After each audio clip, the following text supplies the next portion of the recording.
ఓం శ్రీకృష్ణ సద్గురు పరబ్రహ్మణే నమః. ఓం సచ్చిదానంద రూపాయ కృష్ణాయ క్లిష్టహారిణే నమో వేదాంత వేద్యాయ కురవే బుద్ధి సాక్షిణే. ఓం సశంఖ చక్రం సకిరీట కుండలం సపీత వస్త్రం సరసీరుహేక్షణం సహార వక్షస్థల కౌస్తభశ్రియం నమామి విష్ణుం శిరసా చతుర్భుజం. శ్రీ మహాభాగవతం ద్వితీయ స్కందము. సుఖమహర్షి ఏ విధంగా అంటే మరి పరీక్షిత్ మహారాజుకి చెప్తూ ఉన్నాడు. ఏమని? బ్రహ్మదేవుడు నారద మహర్షి యొక్క సంవాదము ఒకే సాంప్రదాయానికి చెందినటువంటిది, పరంపరగా కూడా వస్తూ ఉన్నది. పూర్వం బ్రహ్మకల్పంలో సర్వేశ్వరుడైన పరమేశ్వరుడు బ్రహ్మదేవునికి ఉపదేశించిన వేదతుల్యమే అయిన భాగవత పురాణం ఏదైతే ఉన్నదో దానిని నీకు నేను తెలియజేస్తాను అని చెప్పాడు అని సూతుడు సౌనకాది మహర్షులకు చెప్పాడనమాట. అప్పుడు శుకుడు పరీక్షిత్తుతో ఇలా అంటూ ఉన్నాడు. భూపాలకోత్తమ భూతహితుండు సుజ్ఞాన స్వరూపకుడైన ఎట్టి ప్రాణికి దేహ సంబంధమెట్లకునన్న మహినొప్పునీశ్వర మాయలేక కలుగదు. నిద్రలో కలలోన దోచిన దేహ బంధంబుల తిరుగవలెను. హరియోగ మాయా మహత్వంబునం భాంచా భౌతిక దేహ సంబంధుడగుచు నట్టి మాయా గుణంబులనాత్మయోలి బాల్య కౌమార యవన భావములను నరసు పర్వాది మూర్తుల బొరసియేను. నాయదిది ఎను సంసార మాయదగిలే. అలాగే శ్రీహరి యొక్క యోగమాయా మహిమ చేత పంచభూతమయమైనటువంటి దేహంతో కూడుకొని ఏ విధంగా అంటే, ఓ రాజోత్తమ, ప్రాణులకి హితుడై జ్ఞానస్వరూపుడైన ప్రాణికి దేహంతో సంబంధం ఎలా కలుగుతుంది అంటే అదే ఈశ్వరమాయ. ఆ ఈశ్వరమాయ లేకుండా ఏది కలుగదు.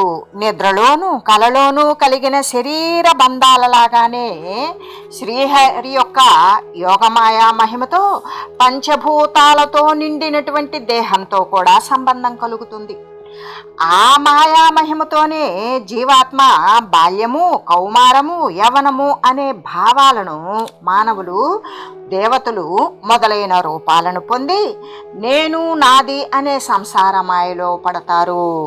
అలా మాయలో పడి ప్రవర్తిస్తున్న జీవునికి భగవద్భక్తితో ముక్తి ఎలా కలుగుతుంది అంటే, ఎప్పుడైతే జీవునికి ప్రకృతి పురుషులకు అతీతమైన బ్రహ్మస్వరూపాన్ని ధ్యానించే నిష్ట కలుగుతుందో అప్పుడు మోహం పోయి అహంకార మమకారాత్మకమైనటువంటి సంసారాన్ని విడిచి ముక్తుడవుతాడు. ఇంకా కూడా జీవునికి ఈశ్వరునికి శరీర సంబంధాలు కనబడుతూనే ఉంటాయి కదా. అటువంటి దేహికి భగవంతుని మీద భక్తితో ముక్తి ఎలా కలుగుతుందో అని అడిగావు కదా, చెబుతా విను. జీవుడు అవిద్యా మహిమ వల్ల కర్మలను అనుసరించి వచ్చిన శరీరాన్నే ధరిస్తాడు. ఆ దేహం మిథ్యారూపమైనది. భగవంతుడు యోగమాయతో తన ఇష్టమైనటువంటి లీలా శరీరాన్ని కల్పించుకుంటాడు. అందువలన మోక్ష సాధకమైనటువంటి జ్ఞానం కోసం తన సేవ కల్పించబడిందని బ్రహ్మకు భగవంతుడు చెప్పాడు. నిష్కపటమైనటువంటి తపస్సు బ్రహ్మ చేస్తే విజ్ఞానము ఆనంద ఘనమైన తన స్వరూపం చూపిస్తూ ఇలా చెప్పాడు. అందుచేత జీవునికి భగవద్భక్తి మోక్షాన్ని ఇస్తుంది. దీనికి ఒక కథ కూడా ఉన్నది, చెబుతా విను. దానితో నీ సందేహం పూర్తిగా తీరుతుంది అని సుఖమహర్షి పరీక్షిత్తుతో ఇలా అన్నాడు.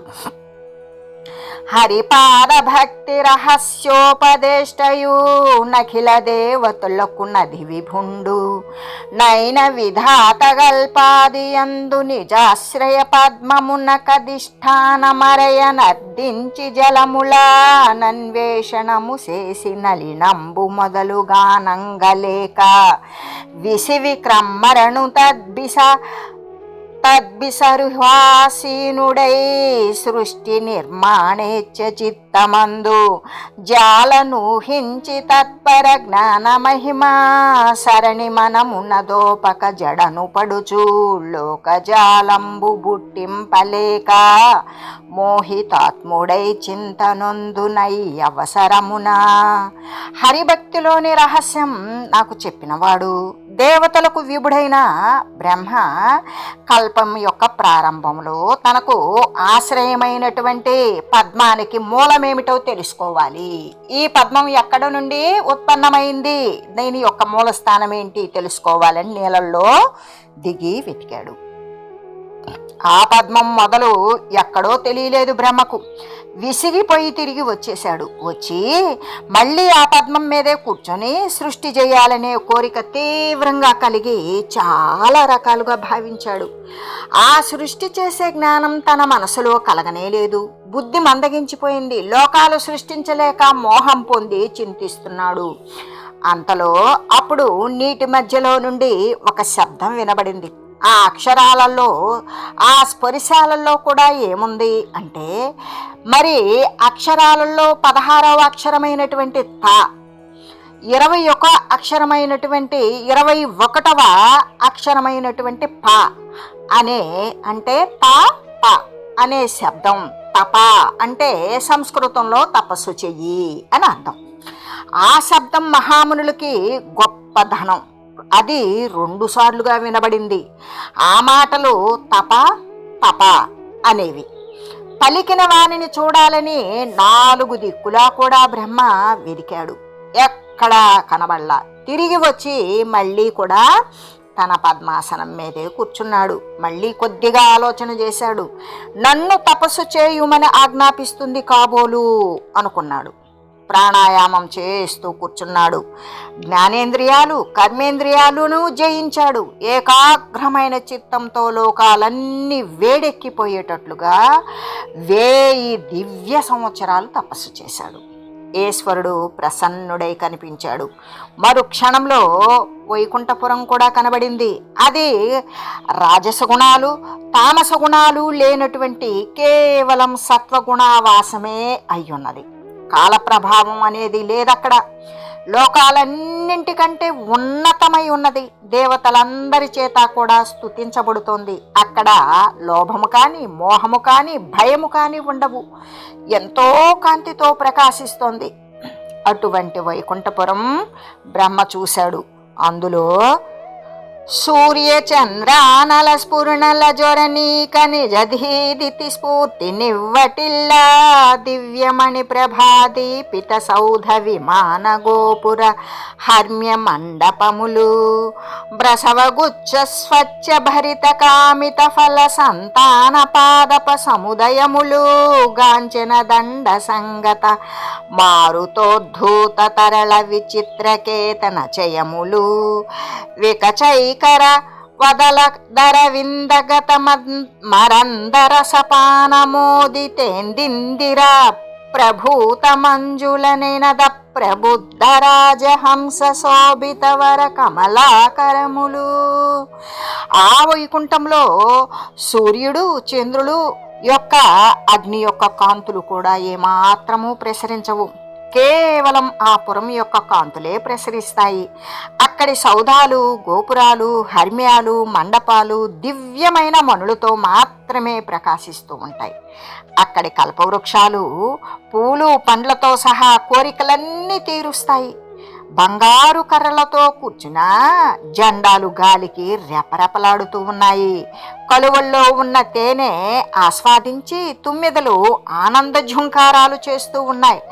ఆ మృదు శబ్దాలకు మేల్కొన్న కలహంసలతో అక్కడి సరస్సులు కూడా శోభిల్లుతూ ఉన్నాయి అని తెలియజేస్తూ వలనొప్పంగా నా దైవం కేశవాత్ పరమ్మని పల్కు రాజకీ రావళియును మహిమ జగద్విష్ణు మఖిలమ్మని చదివెడు సారిక సముదయంభూ నే పారంగాజితం తే పుండరీకాక్షయని నీలీలబాడు పికావళియును లలిమీరగా మంగళం మధుసూదనయను చుబల్కెడు మయూరావళియు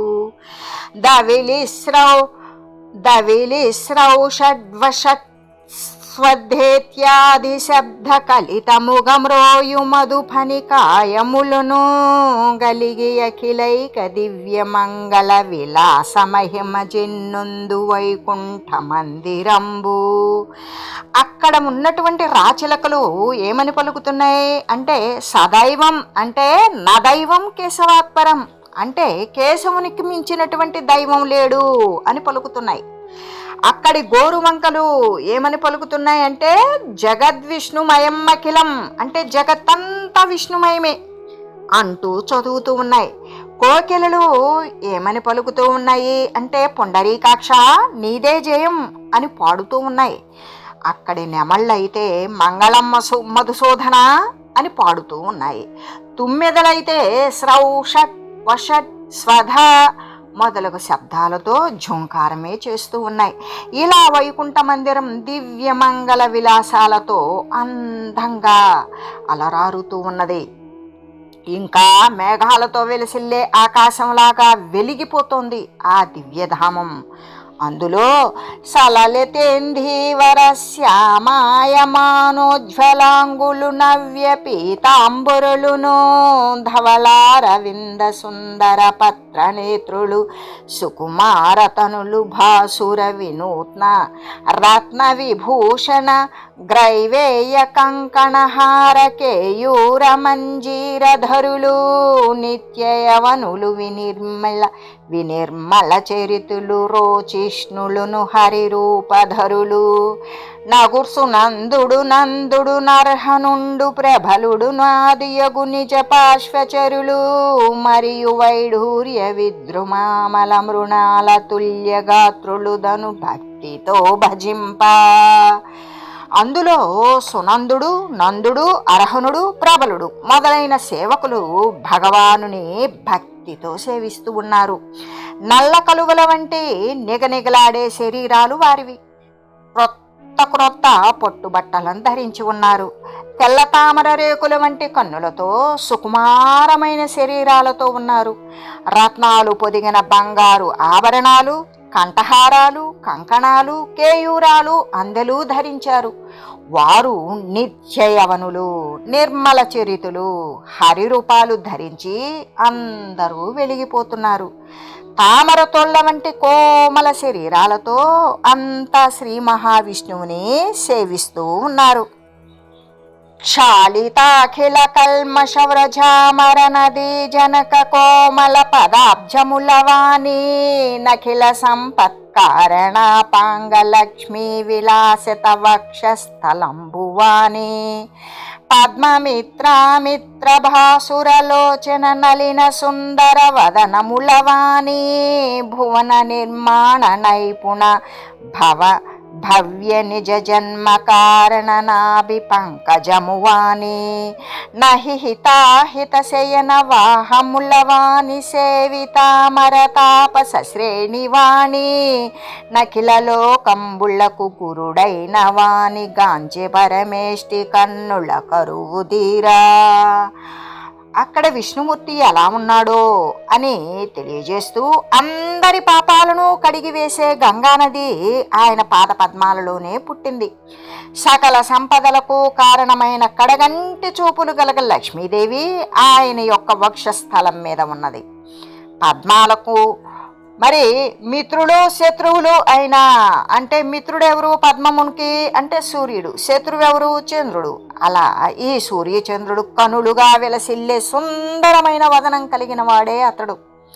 లోకాలన్నీ కూడా నిర్మించే నైపుణ్యం గల బ్రహ్మకు జన్మస్థానమైన నాభికమలం కలిగిన వాడు. పాములకు రాజు, ఆయనకు శయనం, పాములకు శత్రువు ఆయన గరుడు, ఆయనకు వాహనం. దేవతలు తాపసులు అంతా కూడా ఆయనను సేవిస్తూ ఉన్నారు. ఆయన లోకాలన్నింటికీ గురువు. ఆయనను బ్రహ్మదేవుడు ఏ విధంగా అంటే కన్నుల యొక్క కరువు తీరేటట్లుగా దర్శిస్తున్నాడు. కమనీయ రూపరేఖ రమణీయత జాల నొప్పు రమణీమణీయ కమలాలయదన మృదుకర కమలంబుల విభుని పాద కమలములొత్తెన్. చక్కని రూపురేఖలు కలిగిన సౌందర్యం కలిగి కమలాలయ అయిన లక్ష్మీదేవి తన మృదువైన హస్తాలతో ఆ విభుని యొక్క పాదాలను ఒత్తుతూ ఉంది. ఇంకా శ్రీకాంత తిలకంబు రత్న రుజిరాజి ప్రేంకిత స్వర్ణ డోలాకేలిన్ విలసింపదత్కచ భరాళంకృత్స్రగామోదలోభ కీర్ణ ప్రచరన్ మధువ్రత మనోజ్ఞాలోలనాదంబుల స్తోకానుస్వరలీలనొప్పగ నిజేసున్ వేట్కతో బాడగన్. లక్ష్మీదేవి రత్నకాంతులతో ప్రకాశించే బంగారపు టుయ్యాలలో ఊగుతూ ఉంది. ఆమె కొప్పులో అలంకారంగా పెట్టుకున్న పూలగుత్తుల యొక్క వాసనకు ఆ సువాసనకు గుమిగూడి తుమ్మెదలు మనోజ్ఞంగా ఝుంకారాలు చేస్తూ ఉన్నాయి. ఆ ఝుంకారాలు శృతిగా శ్రీదేవి శ్రీహరిని గురించి పాట పాడుతుంది.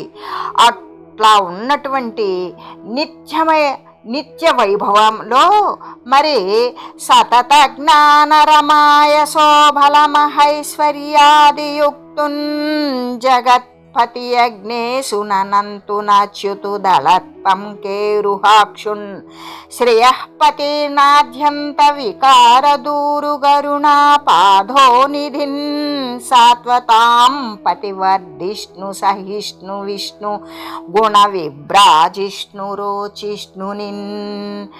ఎల్లప్పుడూ కూడా సదా జ్ఞానము, సంపద, కీర్తి, యశస్సు, బలము, ఐశ్వర్యము మొదలైన వానితో కూడిన జగన్నాయకుని, ఆ యజ్ఞేశుని, అనంతుని, అచ్యుతుని, వికసించే పద్మాల వంటి కనులు కలవానిని, లక్ష్మీపతిని, ఆది అంతము అనే వికారాలు లేనివానిని, కరుణా సముద్రుని, సాత్వతులకు పతిని, వృద్ధి పొందేవానిని, సహించే స్వభావం, వ్యాపించే స్వభావము కలవానిని, గుణాలతో ప్రకాశిస్తూ విరాజిల్లే ఆ విష్ణువుని చూశాడు. చూసి దరహాసామృత పూరితాస్యునుజ నిజ భక్త త్రాణపారాయణున్నరుణాంభోరుహం పత్రలోచనుని భీతావాసుంద్రైలోక్య సుందర మంజీర కిరీట కుండల ముకోధ్యద్భూషు యోగేశ్వరేశ్వరు లక్ష్మీయుత వక్షుజిన్మయు దయా సాంద్రం చతుర్బాహునిన్. చిరునవ్వు అనే అమృతంతో నిండిన ముఖం కలవాడు, తన భక్తులను రక్షించే ఆసక్తి కలిగినవాడు, ఎర్రని పద్మపత్రాల వంటి కన్నులు కలిగినవాడు, పీతాంబరధారి, ముల్లోకాలలోనూ కూడా సుందరుడు, కాలి అందెలు, కిరీటము, కుండలాలు మొదలైన అలంకారాలను దాల్చినవాడు, యోగేశ్వరేశ్వరులకు కూడా ప్రభు అయినవాడు, లక్ష్మీదేవితో కూడిన వక్షస్థలము కలిగిన వాడు, జ్ఞానమయ స్వరూపుడు, దయానిధి, చతుర్బాహుడు అయిన ఆ యొక్క ఆ విష్ణుదేవుని బ్రహ్మదేవుడు చూశాడు.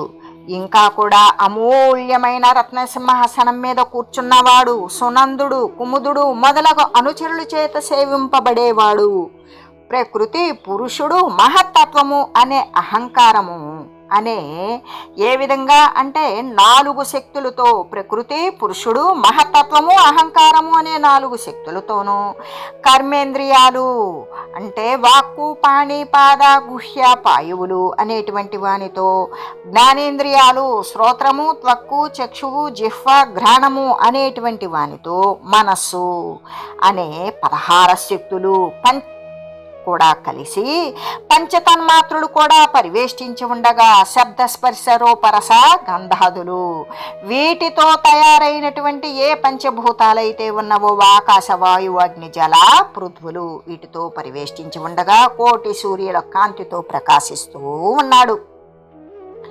తనకంటే ఇతరులకు లభించినటువంటి స్వభావ సిద్ధమైన సకలైశ్వర్యాలు కలిగి స్వస్వరూపంతో క్రీడించే సర్వేశ్వరుడైన ఆ పరమ పురుషోత్తముని, ఆ పరమ పురుషోత్తముని పుండరీకాక్షుడైన నారాయణుని చూసి ఎవరు? బ్రహ్మదేవుడు చూసి ఆనందంతో నిండిన హృదయ పద్మం కలిగి పులకలెత్తిన శరీరంతో ఆనంద బాష్పధారలతో తడిసిన చెక్కిళ్ళు కలిగి వర పరమహంస గమ్య స్ఫురణం ధనరారు పరమ పురుషుని పద పంకరుహములకు నజుడు చతుశిరములు శోకగణతులు చేసిన హరియున్ పరమహంసలకు చేరదగిన పరమ పురుషుని యొక్క పాద పద్మాలకు బ్రహ్మ తన యొక్క 4 తలలు కూడా తగిలేటట్లుగా నమస్కారం చేసి ప్రియుడగు బొడ్డు దమ్మి తొలి బిడ్డడు వేలుపు పెద్ద భూత సంచయముల జేయు కత్త నిజ శాసన పాత్రుడు ధాత మ్రొక్కినన్ దయదళు కొత్త బల్కి భ్రమద స్మిత చారు ముఖార విందుడై నయమున బాణి పంకజమునన్ హరియాతని దేహమంటుచున్. అప్పుడు ఇలా అన్నప్పుడు తనకు ఇష్టుడైన నాభి పద్మలో పుట్టిన పెద్ద కొడుకు, దేవతలందరికంటే కూడా ప్రథముడు, పెద్ద ప్రాణి సముదాయాలను సృష్టించేవాడు, తన శాసనానికి అర్హుడు అయిన బ్రహ్మ నమస్కరిస్తే దయ కలిగిన శ్రీహరి ఏం చేశాడు? సంతోషంతో వికసించినటువంటి ముఖార విందం కలిగి నేర్పుతో తన చేతిని బ్రహ్మ యొక్క శరీరాన్ని స్పృశిస్తూ ఇలా అంటూ ఉన్నాడు. ఓం మంగళం శ్రీ కురుక్షేత్ర రణక్షోణి విహారిణే పార్థసారథి రూపాయ గీతాచార్యాయ మంగళం. ఓం మంగళం నమోస్త్వనంతాయ సహస్రమూర్తయే సహస్రపాదాక్షి శిరోరుబాహవే సహస్రనామ్నే పురుషాయ శాశ్వతే సహస్రకోటి యుగధారిణే నమః. ఓం శ్రీమతే నారాయణాయ నమః. శ్రీమన్నారాయణ చరణౌ శరణం ప్రపద్యే. హరి ఓం తత్సత్.